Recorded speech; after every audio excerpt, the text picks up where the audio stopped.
12वी बोर्डाची परीक्षेचा पहिला पेपर काल पार पडला। याच दरम्यान चौसाळा येथील एका परीक्षा केंद्रावरती विद्यार्थ्यांना कॉप्या देण्यासाठी पालकांचा मोठा गोंधळ पाहायला मिळाला होता।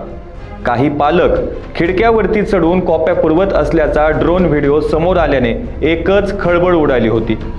या ड्रोन व्हिडिओच्या आधारे परीक्षा केंद्रातील सीसीटीव्ही फुटेज महसूल अधिकारी आणि शिक्षण अधिकारी यांनी रात्री तपासली असून आता या प्रकरणी शिक्षक, केंद्र प्रमुख यांच्यासह संबंधितांवर गुन्हा दाखल करण्याचे आदेश जिल्हाधिकारी विवेक जॉन्सन यांनी दिले आहेत। आम्ही सर्वच परीक्षा केंद्रांवरती सीसीटीव्ही बसवण्याचे आदेश दिले होते, मात्र जिल्ह्यातील 18 परीक्षा केंद्रावर सीसीटीव्ही कॅमेरे बसवले गेले नसल्याचे समोर आले आहे।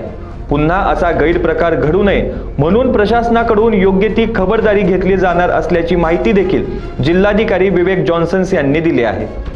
आम्ही कालच्या एक्झाममध्ये पूर्ण शाळांमध्ये आपण सीसीटीव्ही लावा म्हणून आपण सर्वांना सूचना दिला होता।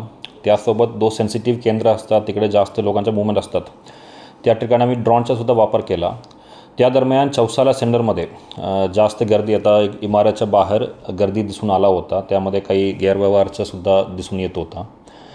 पण तुम्ही तो व्हिडिओ बघितला असेल तर तिकडेच्या पूर्ण विंडोज हे बंद सापडलं होतं आम्हाला। त्यानंतर आम्ही काय की पूर्ण तिकडे माझ्या शिक्षणाधिकारीला पाठवलं होतं, त्यानंतर तहसीलदारला पाठवलं होतं।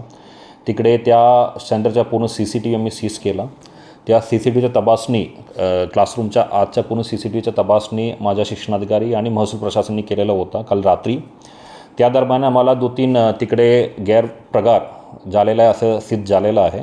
त्यानंतर आम्ही पुढच्या तिकडे शिक्षक असेल आणि त्या सेंटरच्या केंद्राध्यक्ष यांच्यावर पुढच्या प्रशासकीय कारवाई आणि गुन्हा दाखल करण्याच्या सूचना आम्ही ऑलरेडी शिक्षणाधिकाऱ्याला दिलेला आहे।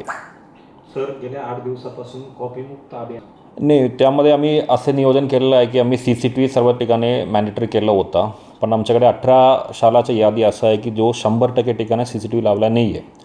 आणि आमच्याकडे सेन्सिटिव्ह केंद्र जो आम्हाला प्रशासनमधून आला होता या फिर लोकांकडून आम्हाला जो आवाहन केलं होतं या इकडे सर होऊ शकतो म्हणून, तसं मी एक यादी 30-40 शाळाची यादी सेपरेटली मी तयार केला होता।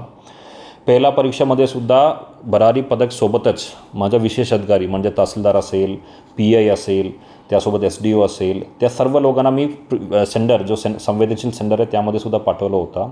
यापुढे सुद्धा जो एक्झाम्स होणार आहे त्यामध्ये आम्ही विशेष लक्ष देणार आहे, एस्पेशली जो 18 ठिकाणी जो 100% एरिया सीसीटीव्हीमध्ये कव्हर केलेला नाही आहे। त्यासोबत आम्ही पोलीसच्या प्रशासनाला सुद्धा या संवेदनशील ठिकाणी त्यांचा बंदोबस्त सुद्धा वाढवण्याचं नियोजन केलेलं आहे।